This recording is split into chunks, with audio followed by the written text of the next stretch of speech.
যাই হোক, চলে আসার পর এই সুন্দর সংসার করতেছি। 2 মাসের ছুটিতে আমি আসছি। বাজার, মার্কেট, এই শীত এনে ঈদ গেল, একটা রোজার ঈদ, রমজান মাসে আসছিলাম। তারা আমার বাড়িতে আসেও না, কিছু জিজ্ঞেস করে না, কিছু না। থাকতেছি, খাইতেছি, সুন্দর, আমরা খুব ভালোভাবে চলতেছি। তুষার সাথে যা হয়েছে ওইটা তো আমি ক্ষমাই করে দিছি। তাদের বাড়িতে গেছি, সে প্রকাশ্যে স্বীকার করছে, তারা বিচার করে নাই। পরবর্তী সময় এসব বিষয়গুলো আমার শ্বশুরে তারা অ্যাক্টিভ করে না। উনি হিজলা কিসিমের মানুষ, ফ্যামিলির সাথে পারে না। তো পরবর্তী সময়ে উনি, আমি যাওয়ার 1-2 দিন আগে আমার বাড়িতে আসছে আমার শাশুড়ি, যে আমাদের বাড়িতে যাইতে হইব, তোমার বেড়াতে হইব, শুনছি তুমি চলে যাবে, এই সেই। আমি যে এতদিন ছিলাম বাড়িতে, আপনারা তো কোনোদিন আসেন না, রাগ কষ্ট দুঃখ যাই আছে, আপনি আসতেন, আমার মা সমতুল্য, আপনি এখন জড়াই ধরতেছেন, আদর করতেছেন, বুঝাইতেছেন, তখন এই কাজটা করতেন। আমি এখন যাই মুগা, আমার বাজার সাত যাই আছে, দৌড়াদৌড়ি, কেমন আসছেন, আমরা বাড়ি যাইতাম বিলা। তারপরে উনি একবার পর্যাপ্ত রিকোয়েস্ট, যে সন্তানরা যতটুকু করা পর্যাপ্ত করছে, আমার বাচ্চাটাও সাথে নিয়ে গেছে।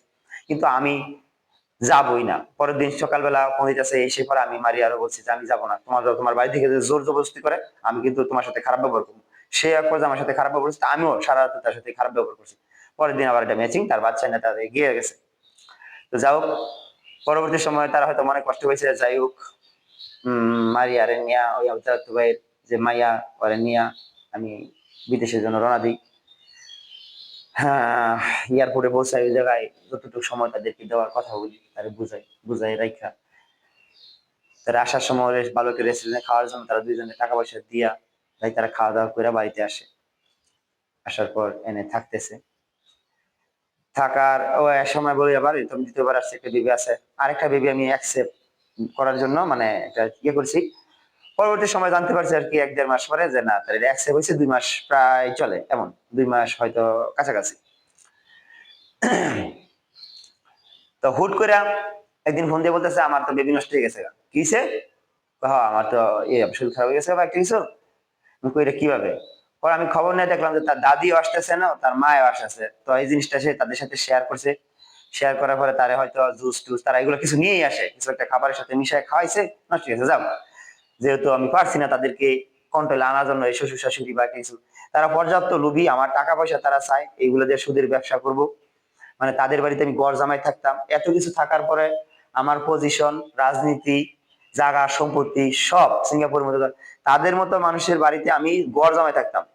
আমি এটা বুঝি না কিছু, যে বাবা আমার টাকাটা তোমরা চলবা, সমস্যা নাই, আমি তোমাদের খরচ দিব, যখন সময় হইব দিব।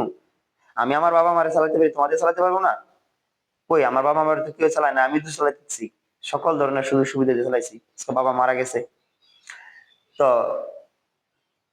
আমি পরে কি করবো, আমি একবারে অবাক হয়ে গেলাম, এটা কি করলো, সে সন্তানটা নষ্ট করে দিল, তারা আবার একটা কিছু ভাবতেছি। তাও কাজ করতেছি, টাকা জমাইতেছি, টাকা তার দিতেছি খরচের জন্য। এর ভিতরে তার আর মোবাইল নাই, সে মোবাইল চালায় না। আমি নিষেধ করে গেছি, তুমি আর মোবাইল চালাতে পারবে না। তো 2 মাস যখন যায়, 2.5 মাস পরে এক পর্যায়ে দেখতেছি যে না, মানুষের মোবাইল দিয়ে কথা বলি, সবসময় তো তার পাওয়া যায় না, বা রাত্রেবেলা চাই নেওয়া যায় না, তারে মোবাইল দিতে হবে। পরে আমি তারে আবার একটা সেট কিনে দিই। সেটটা কিনার সাথে সাথে সে কি করলো, সে গোপনে একটা নাম্বার চালাইতেছে, আমার দেওয়া একটা নাম্বার চালাইতেছে। সে সেটের মধ্যে হোয়াটসঅ্যাপ, ইমো, টেলিগ্রাম এগুলা খুলে নিচ্ছে। টেলিগ্রামেরটা আমি জানি না, যেহেতু জানবো কিভাবে, আমার কাছে কোনো টেলিগ্রাম নাই। অথচ সে আগেও, ওই যে আমি আসছি, আগেও টেলিগ্রাম চালাইছে, কিছু সেদের সাথে টেলিগ্রাম তার ইয়ে হয়েছে, যেগুলো এখন প্রমাণ বের হয়ে আছে, আমি সারছি, দেখছেন না, ছেলেরা ছবি টবি দিয়েছে, ফিজিক্যাল হয়েছে, এগুলো জানাইতেছে।